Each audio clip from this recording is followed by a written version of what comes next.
السلام عليكم. عليكم السلام يا اخوة بخير يا حسن بخير يا اخوا بخير بی باشی براشن احوال باشە عالم ئاوام نەخواردوێتەوە تۆزە بخۆرەوە یا خوا بەخێر بی سەر چاوەکانم حسێن ڕاست و ڕەوان خەریکە ناخۆشیەکەیت بۆ حەسەن گیان خێر کاکە جام تۆ سێمانکردن نێومەتێ ئەها کریڵێ جا وەڵی بەساقم حەسەن جا خۆ منش بەخوا حکومت بەعاشی نێومەتێت تا بۆ بێنە وەرە بابە قابلە من لە عەقدەکەیان نووسی بێتم دوای مەعاشە بێ کرێم بیتێ حسێن برایەتی ئاوا نابێت یاخە بەساقی ئەو چاوم کە پێم نەبێت چی بکەم ئێستا من بە هیوا بووم بێم داوای قەرزی لێ بکەم غازمان نەماوە وەڵڵا بە حەیاتی نەیە بۆ قەرز بۆ لای من کاکە براش ناخە تۆ سەیریکە کاکە منێژ خانوویەکەم ماوەتی معقولە سێمان کرێتان نێومەتی ئەبێشتی وە من یەک ساعتە بە شان و باڵی توێ هەڵێم وەسفی تۆ ئەگەم ێستا هاتی تۆ بەسەریەمە بۆ گلەی و پارە هاتووی بەخوا براشن یەک شتان پێ بڵم حسێن جۆ بگرێ بەڵێ آخر موعیتان سبینەیە هاتم چۆڵتان کردبوو سەرسەر و سەرچاو چۆڵتان نەکردبوو پۆلیستان بۆ بان وەرە حەسەن عەی بە ئێمە برایەکی لە دایک و باوکێ بووین لە ستێکا گەورە بووین ئێستا ئاوایی تەعەدام لێکەی ئیهانەمەکەی بۆ پارە حسێن برامان برایی کیسەمان جیایی ئەی برایەت یەکەمان ئەی کەسایەت یەکەمان گۆرە بابە خۆ من هەتیو بەخێو ناکەم تۆ هەر دانیشتی خەریکی خوێن و مەکتەب و نازام چی بزانم هاچی و کرد بەچی بۆ خەریکی کەسابەتێ نەبوو وەکو من بێبەڵا بیت یامە بەکرێت سبێنێت چۆڵتان کردبوو سەرچاو چۆڵتان نەکردبوو پێتان ناخۆش بێ ڕێک تەلەفۆن بۆ شوڕتاکەم بێ بە شەق پێتان وەڵا زۆر عیبە کاکە ئاواتویتە سەر ئێمە عیب ناکەی داوای پاراکەی تووچی بۆ گلەی و پۆلیسیشمان بۆینتە سەر ئاوا بێ برایەتی سبینی ئێمەوە بۆ ئێرە چۆڵتان نەکرد بێ واوەیلا لە حاڵتان ورە وەڵڵا ئاڕۆین ئێمەش پێویستمان بەوە نییە حەسەن کاکە جان پۆلیسی نایە و با شەقیشم تێ هەڵنەیە دانیشە ژنەکە خوا گەورەیە ئینشەڵڵا بە ئیزنی خوا بەیانی بۆی چۆڵەکەم چکە برامە با برایەتیەکەمان بێنێ لەسەر خان و پێویست ناکە ئێمە یەکتی عاجزکەین تعجوبم لێ هاو بۆچی وای لێ هاتەوە لە بەرچاو تەنگ بووە ژنەکە نەچات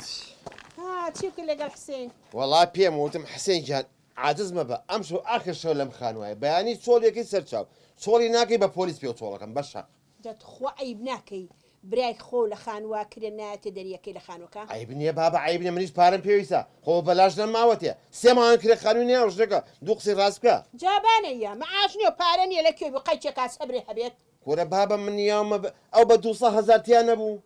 یامە بەژنێکی عەرەب بە 400,000 کێش ڕەبیع چی ڕەبیعەکە چییە جوانە؟ نه مەقسەدم جوانەکەی نییە سەری مانگ ڕێگەی کاتە ناو دەستمەوە ئێوان مەعاش لە کاتی خۆیان وەرەگرین ئێمە بڵێن چی؟ کەیفی خۆیەتی هەموو شتێک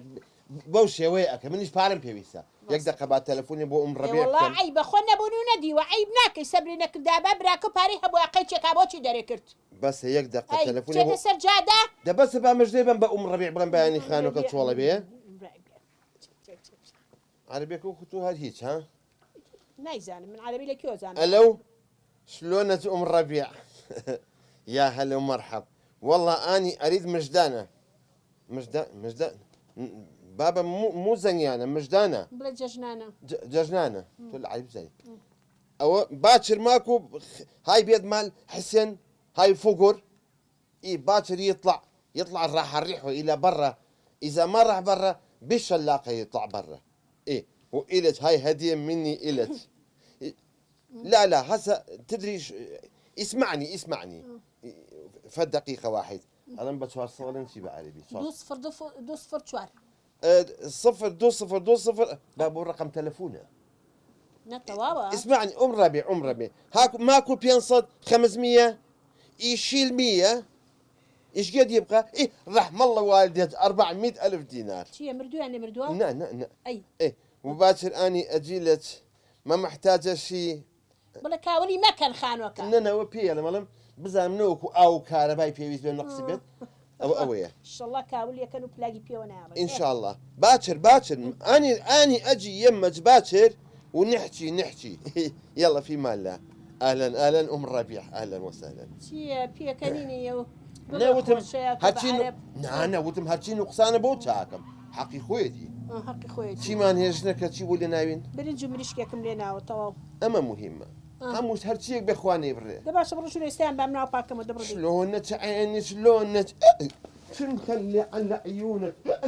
شلون عيني براي خوي لخانوا درك عيبش ناكا ناس